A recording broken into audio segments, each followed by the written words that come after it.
Magno Malta. Senhor presidente,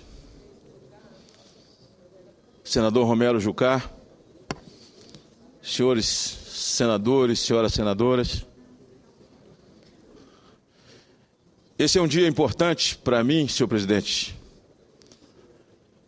Diria que um dia ímpar na minha vida, na minha história. Quero agradecer de coração àqueles que já estão aqui, lideranças de todo o país, líderes do meu partido no Espírito Santo, a executiva do meu partido, presidentes municipais, deputados, vereadores do PR do Espírito Santo, que vieram a esse Senado da República, senador Pedro Taques, me trazer solidariedade nesse momento importante para mim, importante para o meu país, para o meu estado, importante para o Brasil. Quero registrar com muita alegria a presença das lideranças religiosas que estão aqui nesse plenário. Agradecido e por conta de uma agenda não pôde estar aqui, e aqui estão seus representantes. Agradeço o pastor Silas Malafaia, agradeço o presidente do Conselho de Pastores de São Paulo, pastor Jabes, agradeço o apóstolo César Augusto, os bispos que aqui estão representando a fonte da vida, pastor Abner Ferreira, Samuel Ferreira, Manuel Ferreira. Faço registro com muita alegria da presença do pastor Fadi, com seus líderes aqui conosco hoje. Registro com satisfação, muita alegria, esses ministérios e o Ministério MIR, o apóstolo Renê Terranova, senadora Vanessa Graziotin, que é do seu estado. Agradeço ao apóstolo Marcos Vilaflor, que aqui está representando a igreja em células, o apóstolo Renê Terranova, nesse advento hoje aqui. Nesse advento representa o pastor Jonas, pastor presidente da Assembleia de Deus de Manaus, do Amazonas, o pastor Samuel Câmara, lideranças, deputados. Registro com muita alegria no plenário a presença de deputados do meu partido, de outros partidos, presidentes, e a presença da minha esposa, a deputada Lauriette, um nome da música gospel no Brasil, e que esse momento está comigo nesse plenário, um momento inspirador para mim. Faço o registro com muita alegria da presença dos meus tios, pastor Antônio, pastor Manuel Nascimento, pastor Humberto e o pastor Manuel Nascimento, pastor da Igreja Primeira Batista de Palmeira dos Índios, em Alagoas, na terra do presidente Renan Calheiros, o apóstolo Antônio, lá de Açailândia, no Maranhão, e pastor Humberto do Espírito Santo, pastor Manuel Nascimento, senador Mozarildo, que tem uma passagem muito importante na minha vida e que eu falarei dentro do meu discurso.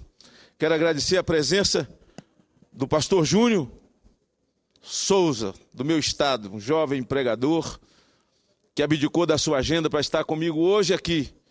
E faço o registro da figura lendária do jiu-jitsu no Brasil, Walid Ismail, o esportista, meu amigo pessoal,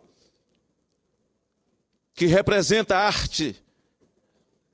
arte suave, o jiu-jitsu, e que virou uma lenda, uma referência no mundo. E vem a esse plenário hoje à tarde comigo, até porque sou um esportista, representando o nosso povo das artes marciais, do MMA no Brasil, e registro que deles todos recebi torpedo e recebi e-mails hoje, durante todo o dia. Senhor presidente, o que me traz a essa tribuna? Eu nunca escondi de ninguém, deputado Aelto, senador Wellington Salgado, o meu sonho, o meu desejo de disputar a presidência da República. Hoje, ao meio-dia, encerrei a minha carta. E exatamente às 15 horas, lá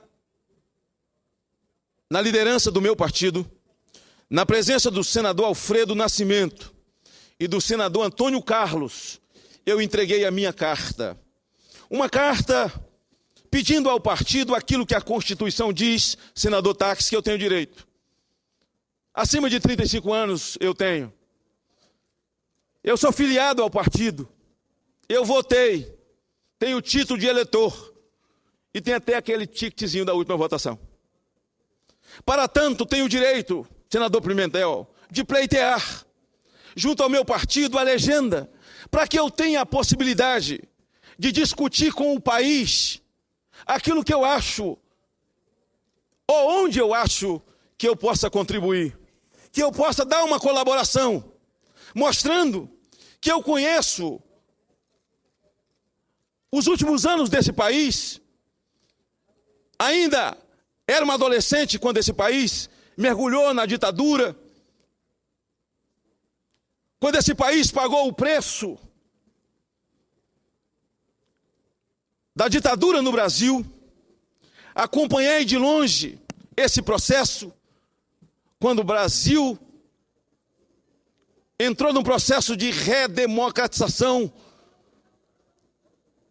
e muito próximo ver morrer a grande inflação que carcomia, que destruía a renda ínfima do povo brasileiro. Senhor presidente, eu não quero ir a um passado remoto, mas, senador Táxi, os 3 últimos governos, aliás, dos 3 últimos personagens, porque foram 8 e 8, 16, mais 4, 20, nos últimos 20 anos. Quando no governo Fernando Henrique, após a chegada do Plano Real, o presidente Fernando Henrique governou esse país por 8 anos. A gente não tem que ser ignorante e tapar o sol com a peneira, até porque eu quero advertir, senhor presidente, que a boca que honra a Deus não desonra ninguém. E o meu interesse não é desonrar ninguém. Eu era deputado federal, senador Armando Monteiro, no governo Fernando Henrique Cardoso. E há uma coisa que eu compreendo de benefício para o país, que foram os fundamentos da economia. Os fundamentos da economia foram dados. Mas tem restrições dali para frente em tudo o que se tentou fazer ou aquilo que deixou de ser feito e que, na minha visão, poderia ter sido feito. Há uma coisa que não se fala e que tem que debitar na conta da dona Ruth. No último governo de Fernando Henrique Cardoso, senador Táxi, a dona Ruth ajudou a criar o terceiro setor. Essa história de OCIP, que acabou com o asilo, porque a terceira idade no Brasil, isto é, aqueles que têm condição, o turismo sobre rodas no Brasil avança por causa da terceira idade. Eles hoje estão nas academias, estão dançando forró, eles estão malhando, estão nadando, estão fazendo turismo. O advento da chamada OCIP, o advento da chegada do terceiro setor, que foi feito pela dona Ruth. Penso que a partir dali, a chegada do governo Lula, e aí eu participei desde o processo eleitoral, no segundo turno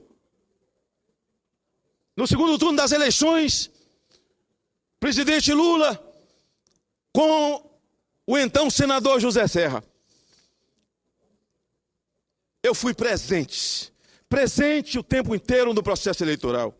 O presidente Lula governou seus 4 anos, eu estava nessa casa. E fui presente o tempo inteiro, deputado Aelto, que foi senador conosco, no avanço, nas políticas públicas. E aí, não dá para tapar o sol com a peneira, não dá para ser mentiroso. Eu quero reafirmar o que eu escrevi, que quem levanta a autoridade é Deus. Quem ergue a autoridade é Deus. Quem levanta a autoridade é Deus, não é o homem. É Deus que levanta a autoridade. Foi Deus que levantou Fernando Henrique pelas mãos do povo. Ele pediu oportunidade, o povo deu, e pelas mãos do povo, Lula teve a sua oportunidade. Nós avançamos.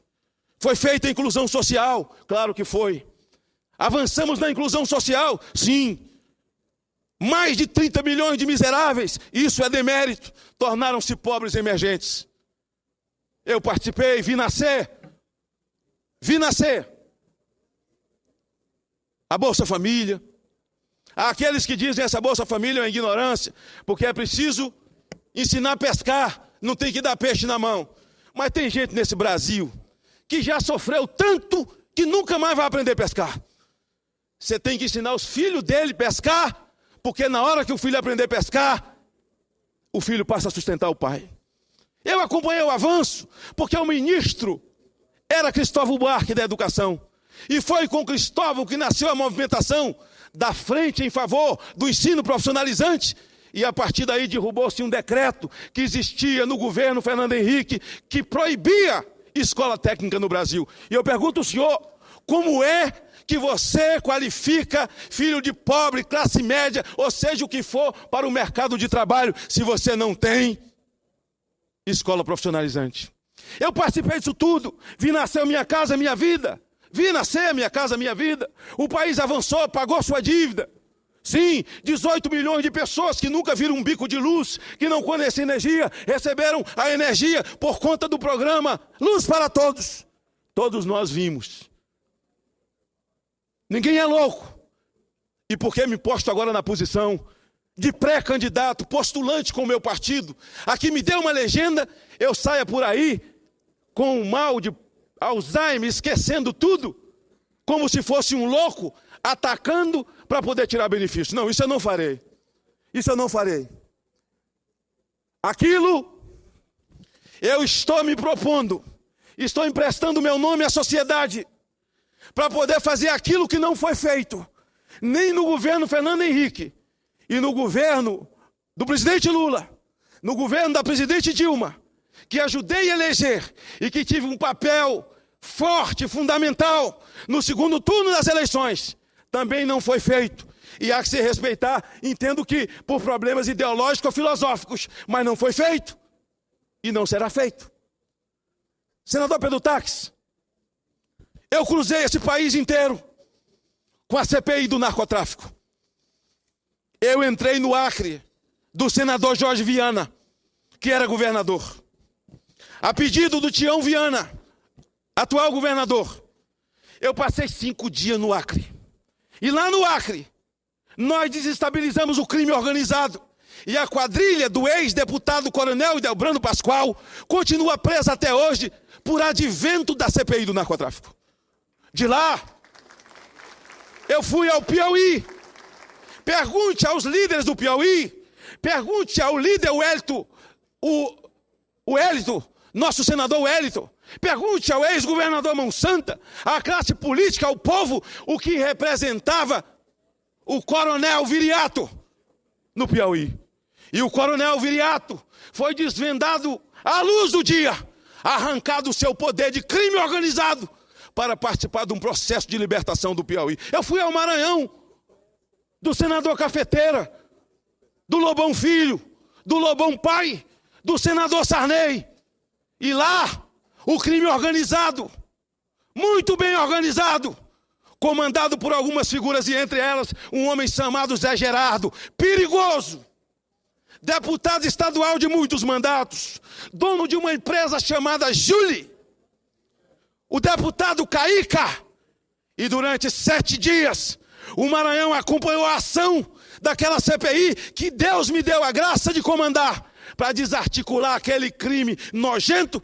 Ambos perderam o mandato, ambos foram para a cadeia, para a alegria do povo do Maranhão. Eu estive em Pernambuco, do meu querido Armando Monteiro, e lá eu prendi o deputado Eudo Magalhães, irmão de um delegado valente, Eudo Valente, do nosso querido Humberto Costa. Passamos por lá e ficou a marca de um trabalho. Porque aquilo que eu vou falar, senador Pedro Taques, de segurança pública, eu estou falando não como alguém que tem um discurso e que repete esse discurso todos os dias, mas alguém que efetivou o discurso.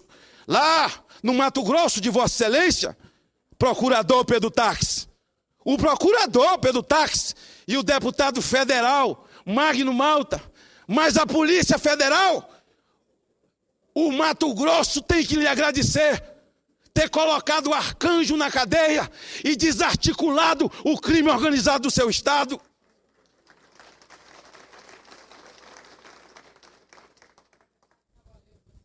Nós passamos por São Paulo e revelamos uma face obscura do roubo de carga nesse país. Nós cruzamos esse país e aquela CPI que está no consciente, no inconsciente do povo, a CPI que investigou e prendeu Fernandinho Beiramar, investigou, e me lembro de uma manchete do Jornal do Brasil, o senador Humberto Costa, que dizia: CPI perde tempo com dono de boca, se referindo a Fernandinho Beiramar, na minha visão, o maior narcotraficante das Américas. Nós investigamos e prendemos.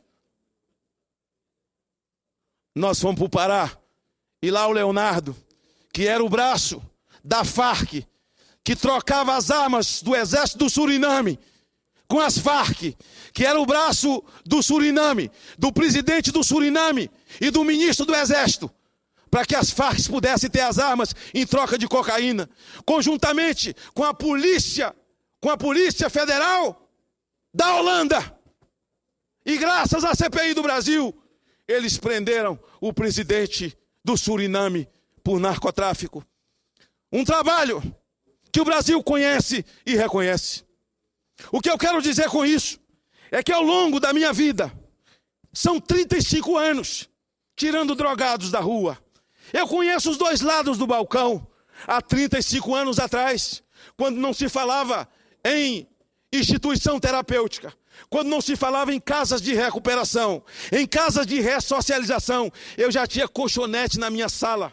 E na minha sala dormia drogados marginalizados para desespero dos vizinhos. Eu era chamado de louco, com 2 filhas pequenas, e elas cresceram no meio daquela gente.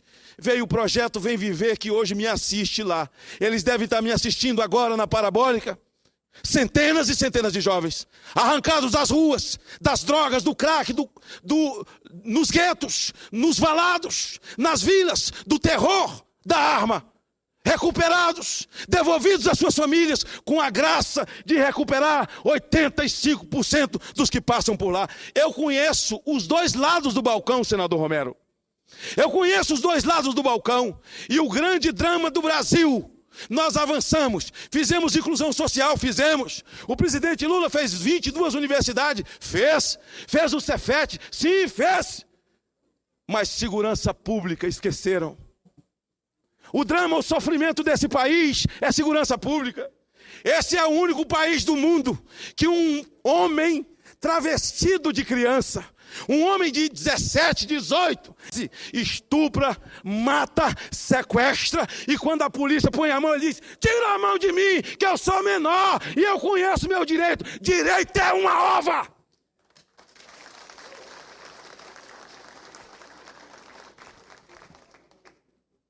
Quem comete crime tem que responder pelo crime que cometeu.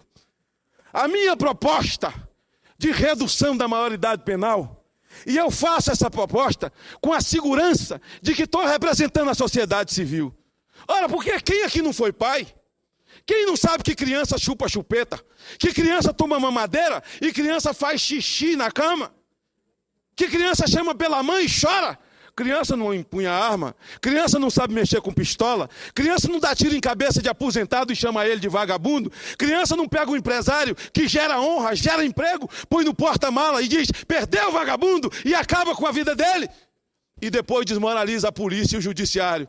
O policial vem e põe a mão e diz: tira a mão de mim que eu sou menor, eu conheço meu direito. É verdade, ele conhece o direito. Mas a minha proposta, senador Wellington, a minha proposta é uma proposta que serve ao país. Eu não quero fazer redução por fazer. Hoje a mola, o motor que move a violência do país, a roda dentada maior desse motor é a violência cometida pelas crianças do Brasil. A minha proposta diz o seguinte: qualquer cidadão que cometer crime com natureza hedionda, perca-se a menoridade, seja colocado na maioridade para pagar as penas da lei. Pronto. Aí aqueles que não querem vêm e dizem, mas senador, vamos colocar essa criança num presídio para ele sair pior? Não, não vamos colocar. Porque o cara que está no presídio é que tem medo dessa criança. Dessa criança matar ele dormindo. Não vamos fazer isso, senador Aelto. Aí os outros dizem, mas as cadeias estão cheias. O que é que nós vamos fazer? Vai encher mais as cadeias? Eu vou perguntar qual é o pior dos mundos. O pior dos mundos, qual que é? Um homem desse que entra dentro do ônibus e fala, motorista, para, fecha a porta. Com a pistola na mão, todo mundo olha para mim. Olha para mim. Todo mundo olha para mim, todo mundo olha para ele. Ele pega uma mãe de família de 40 anos de idade, põe de 4, tira a roupa dela. A mulher chorando lágrimas de sangue, ele sacia sua lascívia. Depois de saciar a lascívia, ele diz, cambada de vagabundo, eu só tenho 16 anos. E qualquer conversa fiada é chumbo na cara. Será que a sociedade quer continuar com isso? Quer continuar com isso? É isso que eu quero discutir, quero ter o direito de viajar ao Brasil perguntando isso para a sociedade. Perguntando isso, então, a minha proposta.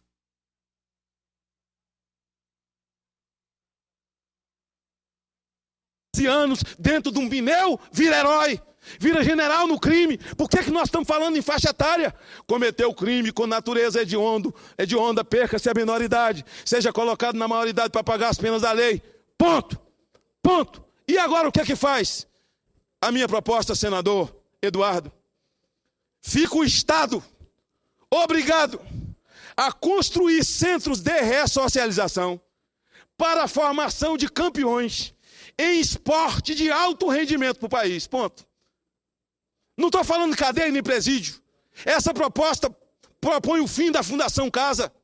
Porque a Fundação Casa, essa sim, é esgoto de gente. É a escola do crime. É a escola da marginalidade. Acaba com as Unipes.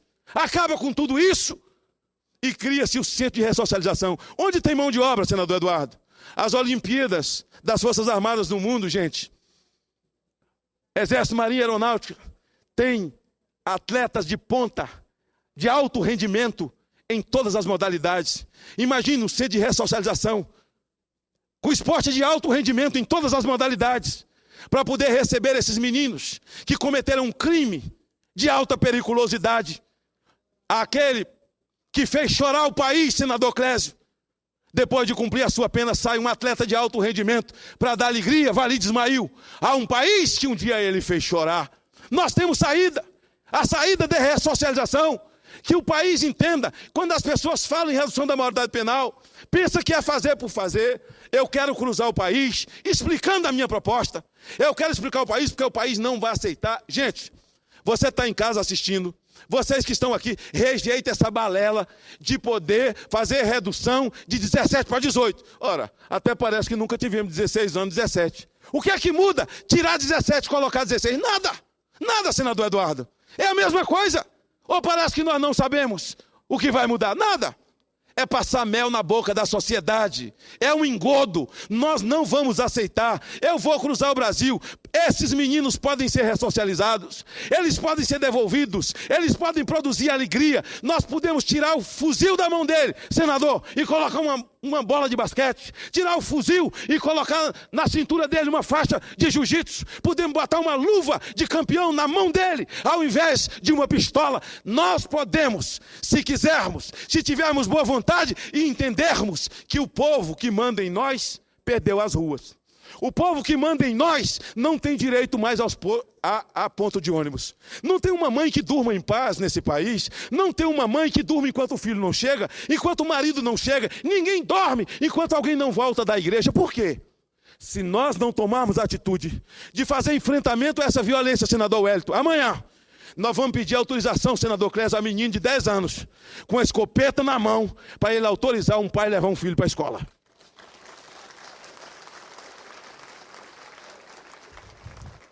Quero fazer um registro disso, porque isso produziu uma desmoralização tão grande na polícia, que a gente não sabe mais qual é o papel da polícia. É preciso ter alguém que possa viajar ao país, e por isso eu estou pedindo ao meu partido, estou pedindo aos líderes do meu partido, estou pedindo aos presidentes estaduais, me dê a legenda, Me deixe viajar ao Brasil para discutir o papel da polícia. O Brasil precisa de alguém que tenha coragem para poder botar a PEC 300 para ser votada. Como pode um policial que ganha R$ 1.200 enfrentando bala perdida e agora nas movimentações de rua vê um mascarado de 17 anos que faz um gesto obsceno para ele, que fala um palavrão para ele, um pai de família mal remunerado, com os filhos precisando em casa, e ele não pode mais nem segurar forte para colocar no camburão. Ele não pode, porque se ele for filmado com um celular, a polícia é despreparada, a polícia é truculenta, a polícia é isso. Não é não! É preciso ter mão firme, coragem para enfrentar essa realidade. Marginal é marginal. Bandido é bandido. Olha, o sujeito que depredra patrimônio público, uma manifestação pacífica pedindo educação, uma manifestação pedindo mais saúde para o Brasil, pedindo mais estudo, mais bolsa de estudo.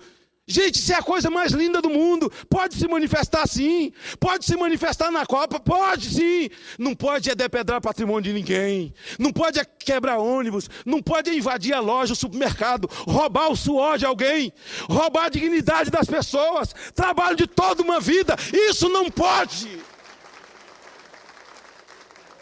Isso não pode. Mas aí os ativistas aparecem, vão na porta da delegacia, faz pressão, o delegado é filmado, o policial é filmado, se acovarda, não tem nem salário para isso, se acovarda não, se preserva, porque aquele facínora que cometeu o crime mascarado, ao tirar a máscara anuncia a sua idade, 17 anos, me respeitem, sai aplaudido da delegacia. Que país é esse que nós estamos vivendo?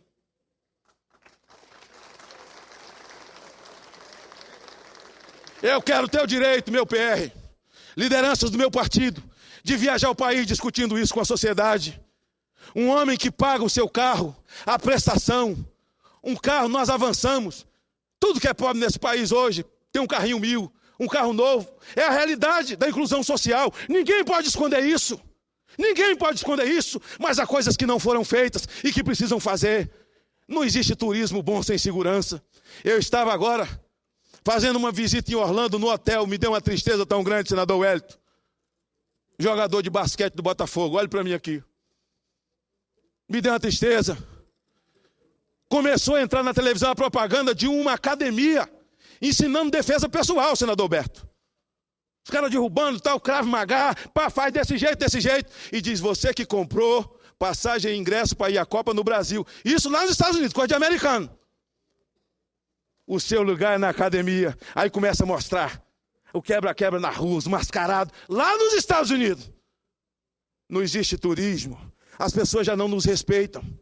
O advento das drogas, esse país é um país com as fronteiras abertas. Nós temos 1.100 quilômetros abertos com o Paraguai, 700 quilômetros abertos com a Bolívia, onde passam as cabriteiras dos carros roubados do Brasil. 1.100 quilômetros, a Argentina, um país que está ali do nosso lado, praticamente quebrado e moído, mas que tem um efetivo significativo para o tamanho da população que tem na Polícia Federal. Esse país tem 200 milhões, quase 200 milhões, um efetivo ínfimo de Polícia Federal, e Polícia Federal maltratada, Polícia Federal mal remunerada, e faz das tripas coração. Ora, nós somos um país de dimensões continentais, absolutamente importante.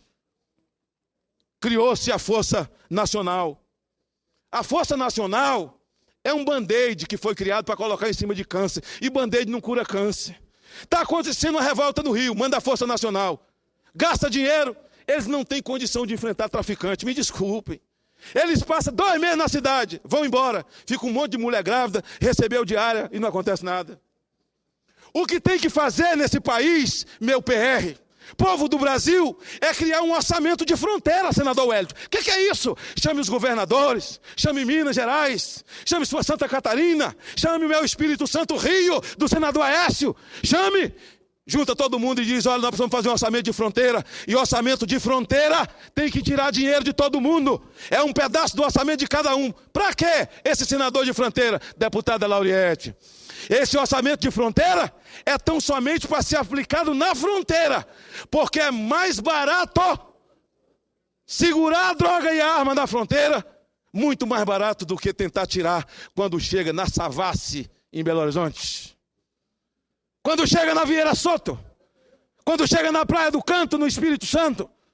É mais barato fazer um orçamento. Eu quero propor isso ao Brasil. Propor aos governadores, vamos fazer um orçamento de fronteira. Vamos juntar os governos. Vamos tirar um pedacinho de cada um. Grande Pavan. E vamos fazer um orçamento de fronteira. E criar polícia de fronteira.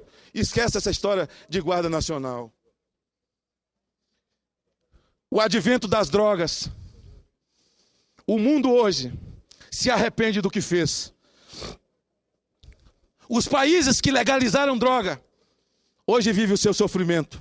Senador Humberto, Vossa Excelência que é o relator da nova lei antidroga do Brasil, e eu quero que Vossa Excelência me permita participar com Vossa Excelência e colaborar nesse debate também na nova lei. O rapper mais importante, uma reportagem que eu vi hoje de manhã no Globo News, o rapper mais importante jogador de basquete dos Estados Unidos, gravou um clipe, uma música que está tocando nos Estados Unidos inteiro, falando mal das drogas, chamando os artistas para se limpar.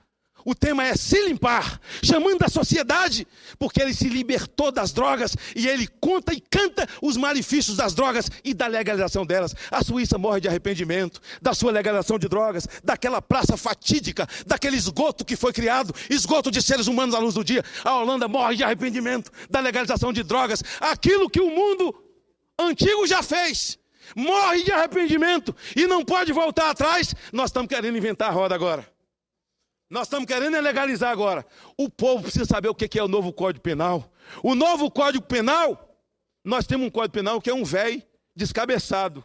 É um velho que só vive bêbado, com mal de Parkinson, doente, irresponsável, drogado. É um código de 1940, horroroso, criminoso, que está mais a serviço do crime do que da sociedade. Vê a nova proposta dos notáveis. Só para o Brasil ter noção do que os notáveis fizeram. Uma coisinha só. Se você mudar o ninho de um passarinho de lugar, você pega 5 anos de cadeia. Vê se isso dá para a sua cabeça. Mas abandono de vulnerável, você abandona uma criança no berço, dentro do carro, no sol, e esquece ela. Você abandona seu pai com 100 anos de idade. Sabe qual é a sua pena? 6 meses. Se você bater num animal, está no Código Penal novo, nesse código doido, drogado, fumador de crack, esse código novo. Se você bater num animal, 7 anos de cadeia. Mas lesão corporal, o cara dá uma machadada em você, corta a sua cara, você não morre, mas é só 6 meses, senador Humberto. Sabe o que é que eu quero falar com você? Se o de um cachorro lhe morder, bata no dono, porque é só 6 meses. Você bater no cachorro é 7 anos.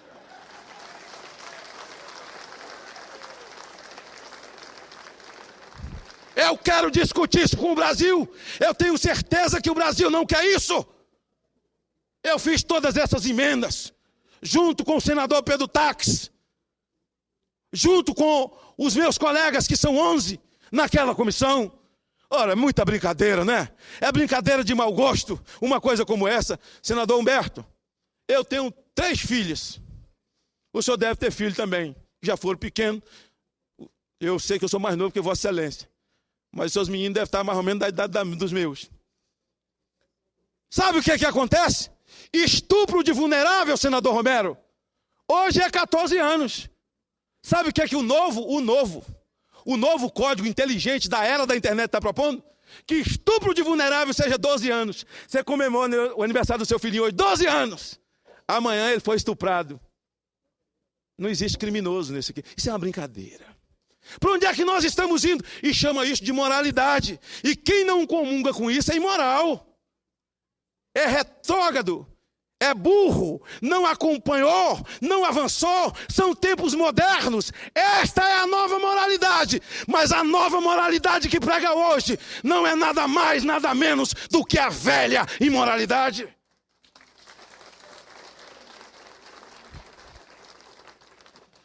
O Brasil precisa rever o valor das religiões. Eu quero começar ressaltando o papel da Canção Nova, que faz um trabalho maravilhoso com os jovens no Brasil, da Rede Vida. O trabalho que é feito pelos religiosos, não quero nem citar evangélicos, para não achar que é uma coisa pessoal, mas tinha que citar também, lá na ponta, os drogados que estão na lama, que estão na angústia, no sofrimento, quem os acolhe? Quem os atende? E a igreja é discriminada. Como se o governo tivesse o poder de resolver com varinha de condão. Faremos um projeto para acabar com o crack. Faça, acabe que eu quero ver. Acabe que eu quero ver.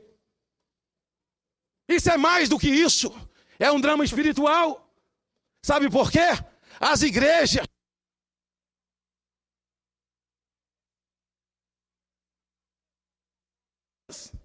ex-marginais, presidiários, quebrados, falidos, desiludidos. Aqueles que diversas vezes tentaram suicídio e conheceram no Evangelho o resgate das suas vidas. E por que esse povo não participa desse processo de ressocialização, de educação desse país? E muito pelo contrário, são discriminados. Sabe por que eu falo isso, senador? Porque os alambiques não são nossos. As editoras de material pornográfico não nos pertencem. Nós não somos donos dos motéis, nós não compramos e nem vendemos cocaína, e nós não falamos e nem fazemos, e chamamos as pessoas para rave, para tomar droga. Nós não chamamos. E por que a discriminação? Por que a discriminação? Ora, se não pode respeitar como povo de Deus e não querem, se não querem respeitar o papel das religiões no Brasil, se não querem, pelo menos tem que respeitar o papel social e sociológico dessas igrejas no Brasil. Porque você vê um gari pegando o seu lixo em frente à sua casa, e você é convidado para ir de noite num culto, que é aniversário de uma igreja. Você é parlamentar, você é uma pessoa importante, mas você quer ir, porque é perto de eleição, você se veste bem, vai.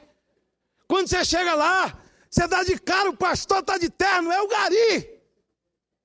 É o gari que está de terno, é o pastor da igreja. Ora, há que se discutir, entender e respeitar o papel social e sociológico da igreja no Brasil.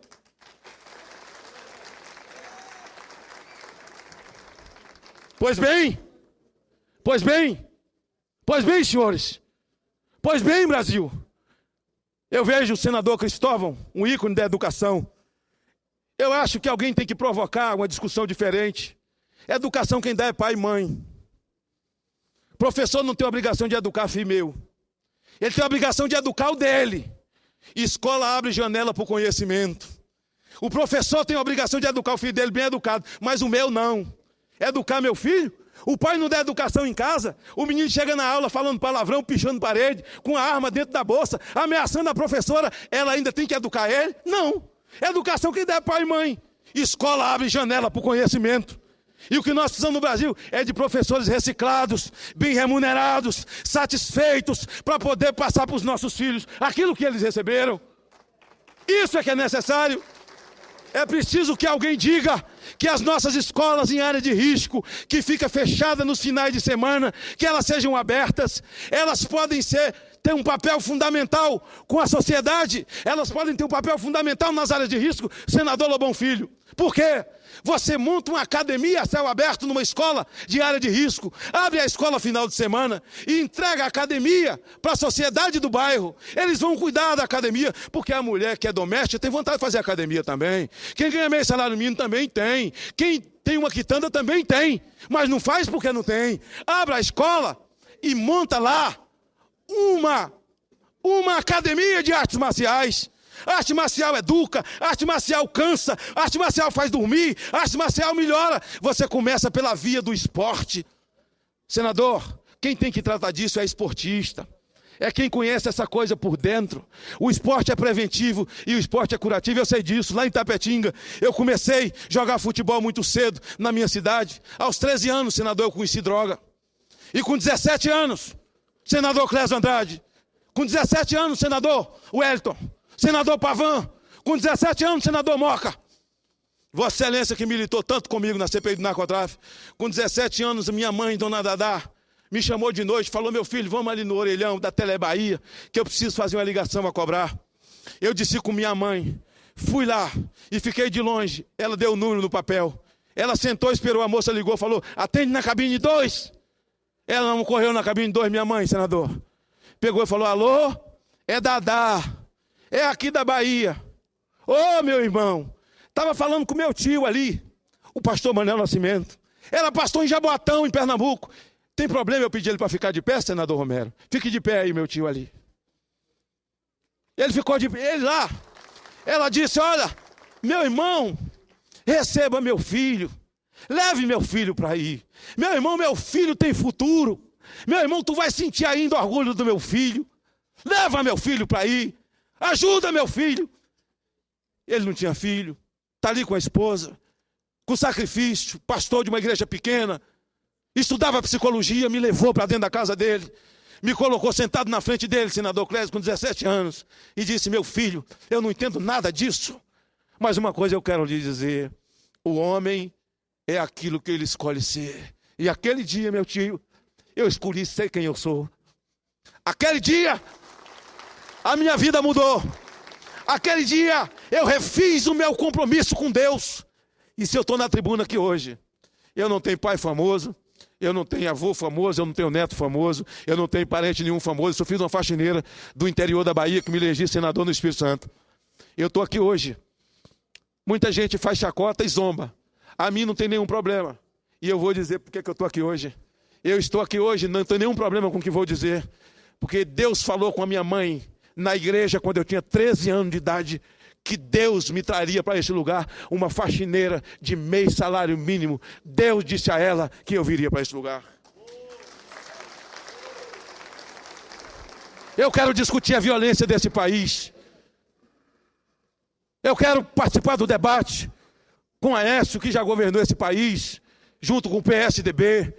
Quero discutir com a presidente Dilma, com o meu querido amigo também, Eduardo Campos, o fator previdenciário, a vida dos aposentados nesse país. Discutir um novo código federativo nesse país, porque não é possível que a federação fique...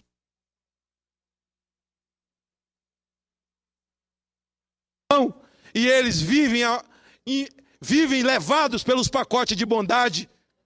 O Brasil inteiro vai receber 2 máquinas. O prefeito vai receber 2 máquinas Patrol. Não sabe nem se ele está precisando. A Patrol chega, lá no meu município tem prefeito que nunca usou, porque não tem dinheiro para botar o óleo. É igual um pai ruim que promete para um filho um skate. Meu filho, eu vou te dar um skate igual aquele colega seu da escola. O menino fica alegre, fica muito alegre. Ele dá o menino, abre a caixa, o skate não tem roda. Encerro e concedo a palavra ao senador Lobão Filho. Por isso, todas essas coisas eu quero debater com o Brasil. Será que o Brasil quer legalizar a maconha? Eu quero ser a voz, o arauto daqueles que não falam, para continuar impedindo a legalização do aborto nesse país. Eu quero me propor a ser o arauto. Eu quero me propor a voz, ser a voz daqueles que não querem legalização de droga nesse país. Daqueles para enfrentar aqueles que mentem, falando no poder medicinal da maconha. No poder benéfico da maconha. Daqueles que estão propondo que o sujeito pode plantar até quase meio quilo em casa para seu uso. O cara que planta e fuma até quase meio quilo. Quem está propondo isso precisa responder para mim o seguinte. Se você for entrar no avião, doutor... notáveis que escreveram essa beldade e alguém lhe disser que o piloto do avião acabou de fumar um morrão no banheiro, você entra no avião ou desce? Se você entrar no avião, é a hora de legalizar a maconha. Eu quero enfrentar, porque o presidente Fernando Henrique Cardoso, depois de passar 8 anos na presidência, ele então criou a SENAD, Secretaria Nacional Antidroga, foi embora, deixou ela falida e ao sair do governo se tornou o arauto da legalização das drogas. Eu quero enfrentar esse debate com o senador Aécio Neves. Eu quero enfrentar esse debate com a presidente. Eu quero enfrentar esse debate com o Eduardo. Precisamos falar disso com muita claridade. Num país em que a autoridade se recusa a fazer bafômetro, nós não podemos esperar que o cidadão comum faça. Nós precisamos de enfrentar com veemência. É preciso ter coragem para fazer esse debate e dizer a sociedade tem saída sim. Eu fico pensando até uma coisa louca antes de lhe dar a palavra. E eu ficava pensando aqui com meus botões, eu vou falar isso por aí. Por que não faz um presídio dentro da Amazônia? Aí a pessoa fala, é mais difícil de fugir, né? Pode ser. Mas o mais importante fazendo lá é que a ADA, Comando dos Amigos, bonde dos 40, e o bonde dos 40 é uma facção do Maranhão, bonde dos 40. SS, satanistas, filhos de Satã, Comando Vermelho, Amigo dos Amigos e PCC, que eu já denunciava a criação no relatório da CPI do narcotráfico. Juntando todas essas facções, não tem 200 que manda. A violência do Brasil é comandada de dentro dos presídios, de dentro. Mas não tem 200 cabeças que manda. Tem muita marionete, que é comandado pelo xerife de dentro do presídio. E aí, a marionete vai lá fora e bota fogo numa criança dentro do ônibus, como fez no Maranhão. E aí nós precisamos saber quem é que tem direito disso para os direitos humanos acudir. Se é a família da criança que foi queimada ou se é o preso que está tocando o terror dentro do presídio. Nós precisamos saber, nós precisamos identificar. Então o que acontece? Por que não faz um presídio? Porque quando o presidente Fernando Henrique falou que ia fazer a reforma da presidência, os melhores homens da Polícia Federal foram embora. Uma medida provisória traz de volta os melhores homens, faz a equiparação salarial e pega os 500 melhores da ativa. Os Estados Unidos, embora estava espiando a gente pela Greta, mas o FBI pode dar um bom treinamento e fazer um presídio que não tenha agente penitenciário, mas um presídio que seja guardado pela própria Polícia Federal. Ah, mas isso não pode por quê? Ah, tem uma lei, a Constituição, mas foi escrita onde? Foi escrita aqui. Onde ela foi escrita, ela pode ser mudada, porque a sociedade precisa de segurança. A sociedade precisa de segurança. Ora! É preciso enfrentar o debate. E aqui o que acontece? Você constrói um presídio e não precisa pegar dinheiro público, não. Qualquer presidente que reunir com a Federação dos Bancos, com a Febraban, que tem muito. Se pegar 2 banquinhos só, eles fazem. Mas se pegar eles todinhos e dizer assim, quem anda de carro blindado aí, levanta a mão. Todo mundo. Quem tem filho que vai de carro blindado para a escola, levanta a mão. Qual de vocês que anda num shopping, todo mundo baixa a mão? Porque não anda. Gera riqueza, tem riqueza e não pode andar na rua. Então vocês vão construir um presídio para o Brasil. Constrói lá um presídio de segurança máxima com a Polícia Federal. E sabe o que acontece? Faz um circuito interno para o Brasil. Olha, nos prédios que a gente mora, não tem circuito interno? A gente quer ver se choveu e tem água na garagem? A gente mexe no controle remoto?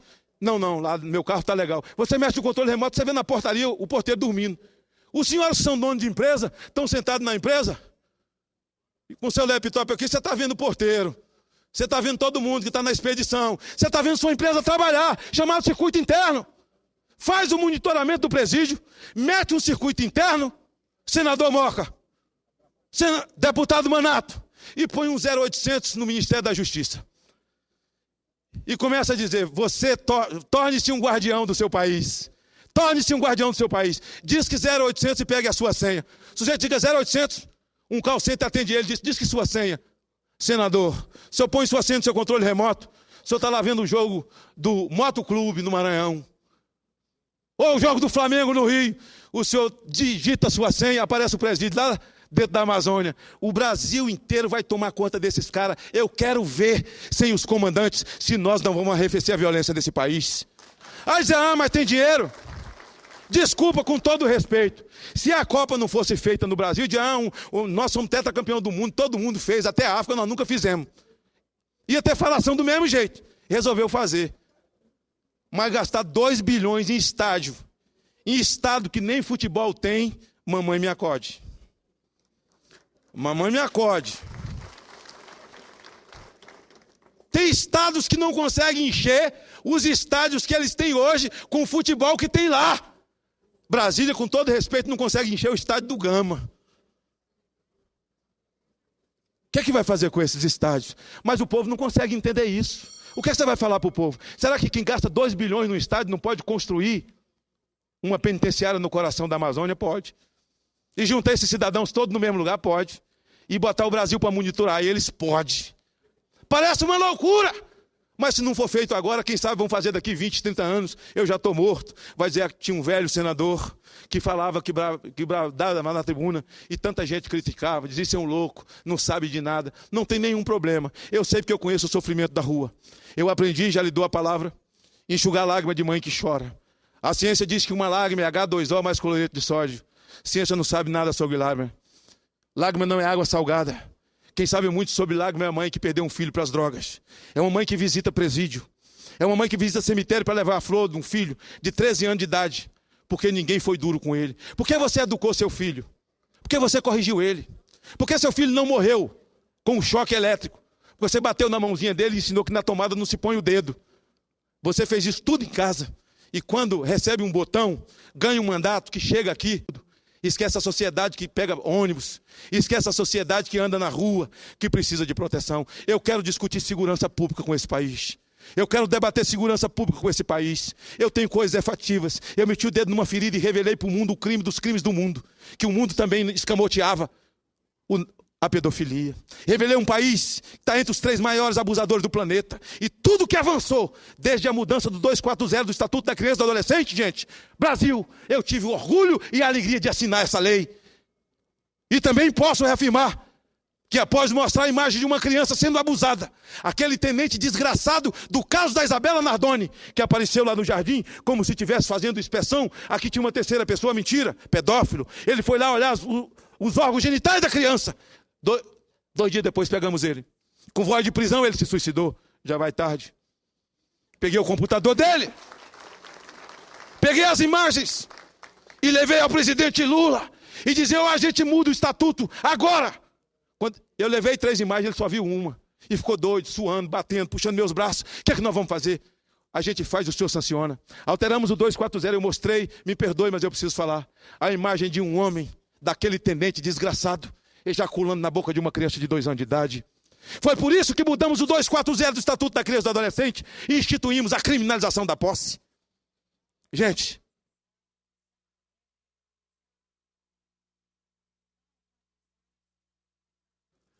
e partes do mundo já trabalham com a possibilidade da legalização da pedofilia.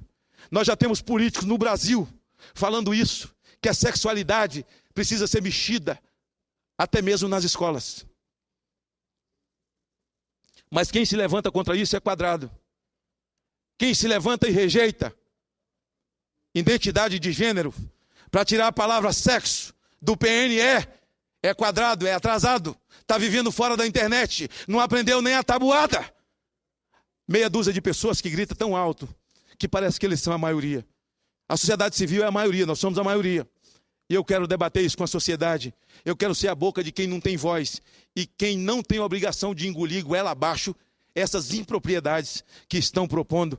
E que certamente é um debate que virá no debate do processo eleitoral para presidente da República. Eu peço aos senhores que são do meu partido, presidente de partido nos estados que me ouvem, com todos aqueles que eu já falei, eu vou viajar esse país. Vou falar nas rádios comunitárias, vou falar nas igrejas, vou falar nas faculdades, nos botecos. Quero debater tudo isso. Segurança pública é dever do Estado, está na Constituição. Nós avançamos na inclusão social, ninguém pode negar isso. Seria uma irresponsabilidade. Eu jamais melarei a minha boca atacando a honra e atacando quem governou o país. Jamais. A boca que honra a Deus não desonra ninguém. Mas sei o que não foi feito no governo Fernando Henrique. Sei o que não foi feito. Estou pronto para debater. Sei o que foi feito. Ao meu juízo, os pilares da economia, as bases da economia. Sei o que avançou no governo Lula. Já tivemos melhores dias na nossa economia. O vento já bateu mais forte para o nosso lado, nos 2 governos de Lula. Já não vivemos tão bem nesses últimos 3, 4 anos, nesses últimos 3 anos e meio. Já pisamos quase que no limiar de uma inflação. Essas coisas todas virão a debate? Virão. Mas eu quero focar na segurança do cidadão, no papel das nossas polícias, como fazer, como devolver às ruas aqueles que são donos das ruas. Senador Lobão Filho. Senador Lobão Filho. Senador Magno Malta, eu pediria a vênia a Vossa Excelência, mas Vossa Excelência está falando pelo horário de liderança. O horário de liderança não permite a partes. Senador Nós Romero. estamos sendo Senador Romero, conscienciosos. eu pediria a Vossa Excelência, Deixa eu pedir a Vossa Excelência uma condescendência. Eu combinei com o senador Renan, porque tem oradores que, quando vão falar que são candidatos, eles passam a tarde inteira aqui sendo aparteado. Mas também, no meu caso, eu não tenho sobrenome. E realmente, eu tenho que ser só 10 minutos. Mas eu acertei isso com o senador Renan do Cadeiro. Eu tenho certeza que o senador Romero que eu estaria Senador Magno não Malta. irá Senador Magno Malta. me impedir de fazer uma breve colocação. Só um minuto. Para restabelecer a verdade, já que Vossa Excelência falou tanto de verdade aqui, é importante que se fale. Vossa Excelência está falando há mais de 30 minutos Nós demos horário a Vossa Excelência, escrevemos Vossa Excelência aqui, achamos o discurso de Vossa Excelência importante, então Vossa Excelência não pode ser injusto com a mesa. Não, com Vossa Excelência não. Para restabelecer a verdade, eu estou dizendo que eu combinei com o senador Renan. Tudo bem. Que eu faria e disse a ele que os meus colegas que já haviam me telefonado, queriam me apartear, iriam me apartear. Então, Vossa Excelência, que tem um coração bom, benevolente, o povo do seu estado está lhe vendo e gosta de Vossa Excelência, eu também gosto. Deixa ele falar.